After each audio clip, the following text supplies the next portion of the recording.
देखिए, महाराष्ट्र सरकार ने कल मनोज जरांगे पाटिल के आंदोलन के दबाव में आके एक जीआर निकाला है। वो जीआर ओबीसी के आरक्षण के ऊपर एक बड़ा हमला, ऐसी भावना जो है ओबीसी समाज में हुई है।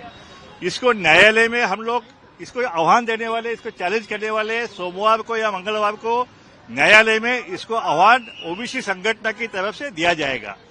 ओबीसी का जो आंदोलन चल रहा है, जिसका निर्णय हमने परसों ओबीसी के सभी नेताओं के बीच में लिया था, वो आंदोलन जो है वो आंदोलन अभी जारी रहेगा। उलट पक्षी ये आंदोलन जो है और तीव्र किया जाएगा। हर एक तहसीलदार, जिलाधिकारी कार्यालय, तहसीलदार कार्यालय, ये सभी लेवल पे ये आंदोलन जो है ये आंदोलन शुरू रहेगा। अंतरवाली सराठी जो है वहां पे भी ओबीसी का आंदोलन चल रहा है। आपके माध्यम से मैं ओबीसी समाज को आह्वान करने जा रहा हूं कि आप सभी भाई, आप अंतरवाली सराठी में ओबीसी जो अपने समाज बांधवों का जो आंदोलन चल रहा है उसको पाठिंबा देने के लिए आप लोग भारी संख्या में वहां पे पहुंचे। वहां पे आंदोलन और उग्र किया जाएगा। इसी तरह का आह्वान जो है आपके माध्यम से मैं कर रहा हूं। देखिए, हैदराबाद गैजेट का नाम आगे किया है। ये हैदराबाद गैजेट क्या है? हैदराबाद गैजेट जो है वहां की जो लोकल उस समय की 100-200 साल पुराने उस समय की जो पोजीशन है वो उसमें नमूद किया है। अब उसमें कुणबी अलग कहा गया है और मराठा अलग कहा गया है। उनकी संख्या अलग है, उसकी संख्या अलग है। अभी हैदराबाद के जमाने के जो मराठा है उसको कुणबी समाज का दाखला कैसे दे देंगे? और ये जो ओबीसी का जो आरक्षण है ये घटनात्मक आरक्षण है। इसको इतना सीधा साधा रास्ता नहीं है कि 200 साल पुराना कोई दाखला मिला और उसको अभी ओबीसी का आरक्षण दे दिया। ये घटना में अगर किसी को ओबीसी का आरक्षण चाहिए तो उसको ट्रिपल टेस्ट से जाना जरूरी है।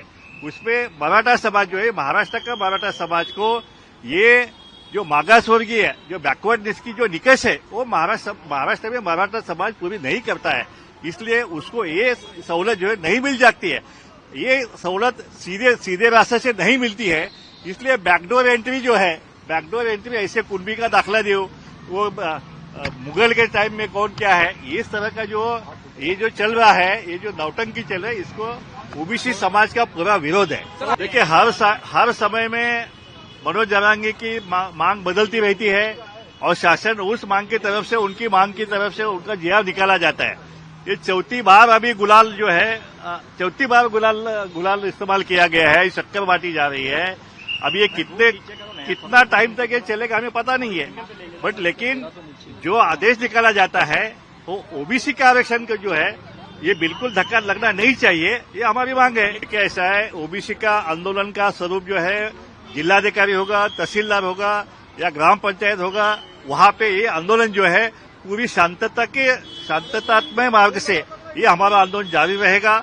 अब इस आंदोलन की पहली मांग है कि जो आरक्षण का जो जीआर निकाला गया है वो ओबीसी के ऊपर अन्याय करने वाला है। महाराष्ट्र शासन ने इसको तुरंत पीछे लेना चाहिए, विड्रॉ करना चाहिए। ये हमारी पहली मांग है। अगर नहीं किया जाएगा तो इसे हम कोर्ट में इसमें आह्वान देने वाले हैं।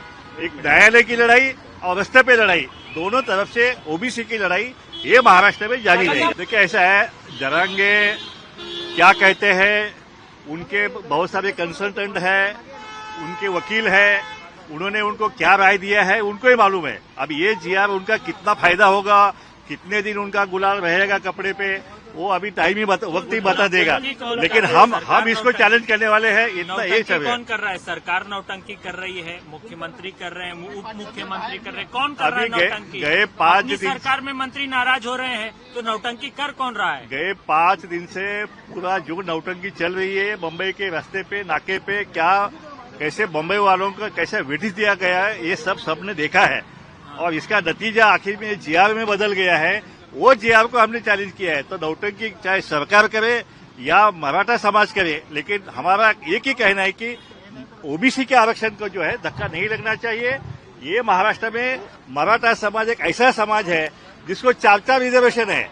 एक तो ये एससी-बीसी का उनको रिजर्वेशन 10% है, ईडब्ल्यूएस का उनको 10% है, उसमें से 8.5% लिया गया है। उन्होंने 58 लाख बोगस कुणबी दाखले लिए हैं, वो भी आरक्षण ले रहे हैं और ओपन कैटेगरी में भी ले रहे हैं। तो ये देश में, पूरे देश में महाराष्ट्र एक ऐसा राष्ट्र है, यहाँ पे ये समाज को 4 आरक्षण जो है तो मिल रहा है, फिर भी उनकी भूख नहीं मिट रही है। वो कहते कि नहीं, अभी हम ओबीसी का ही आरक्षण लेके रहेंगे। भुजबल जी से मुलाकात हुई है, उनसे सविस्तर में चर्चा हुई है। जो हमने डिसीजन परसों सब नेताओं में मिलकर लिया है, ओबीसी का आंदोलन महाराष्ट्र में जो है वो जारी रहेगा और इसको और तेज जो है वो किया जाएगा, ये निर्णय हमने आज लिया है। आज के मीटिंग में मैं, बापू साहेब भुजबल और छगन भुजबल जी, हम तीनों यहाँ पे मौजूद थे और इस बैठक में जो है न्यायालय की लड़ाई और रास्ते की लड़ाई जो है, दोनों तरफ से लड़ाई लड़ने का निर्णय जो हमने जारी रखा है। देखिए ऐसा है, ये सरकार में जो भी कुछ चल रहा है गैंगवार, उसके बारे में मैं ज्यादा कुछ नहीं कहूंगा। हम गरीब लोग हैं, उसमें हम नहीं जाना चाहेंगे, लेकिन एक निश्चित है कि ये ओबीसी का आरक्षण जो है 375 गरीब समाज का ये आरक्षण है। इसमें भट्टे मुक्त 12 बटुतेदार है, ये पिछड़े लोग हैं, इनके आरक्षण के ऊपर इस तरह से डल्ला मारना जो है वो सामाजिक न्याय को ये उचित नहीं है, इसलिए इसका हम निषेध करते हैं। ऐसा है कि छगन भुजबल साहब हमारे नेता है, अभी मंत्रिमंडल में वो ओबीसी के नेता करके मंत्रिमंडल में है। आज ओबीसी के ऊपर अन्याय हो रहा है, अब मंत्रिमंडल में बैठ के मंत्रिमंडल की चाय कैसी पियेंगे? तो नाराजी तो जताना पड़ेगा ही ना। तो इसलिए उनको मंत्रिमंडल से उन्होंने गैर हाजिरी लगा के उन्होंने अपनी नाराजगी प्रदर्शित किया है, उसमें गैर नहीं है। इस्तीफा दे देना चाहिए। छगन भुजबल, विरोध के नाम पे देखिए छगन भुजबल को इस्तीफा देने की कोई जरूरत नहीं है। इस्तीफा हम नहीं देना चाहेंगे। छगन भुजबल साहेबांना या विषयावरती राजीनामा देण्याची मुळीच आवश्यकता नाहीये। त्यांचा मंत्रिमंडळामध्ये ओबीसीचा लढा जो आहे तो लढणारा एकमेव मंत्री म्हणजे छगन भुजबल साहेब आहेत, त्यामुळे त्यांनी राजीनामा देऊ नये ह्या भूमिकेत आम्ही आहोत आणि ते देणारे नाही। आता ते सरकारचे घटक आहेत, त्यामुळे त्यांनी फक्त आज नाराजी दाखवलेली आहे। आता पुढची भूमिका जी आहे ती आता शासन दबाव आम्ही वाढवतोय किंवा तुम्ही हा जीआर मागे घ्या किंवा ओबीसीवर अन्याय करणारा हा जीआर आहे, त्यामुळं ते आता सध्याच्या नाराजीमध्ये आहेत।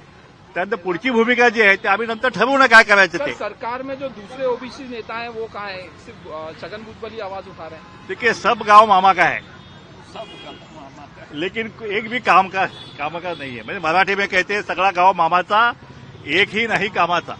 त्यामुळे अभी अकेला भुजबल ही है, हमारे लिए काफी है, वो लड़ रहे हैं। Thank you. Thank you.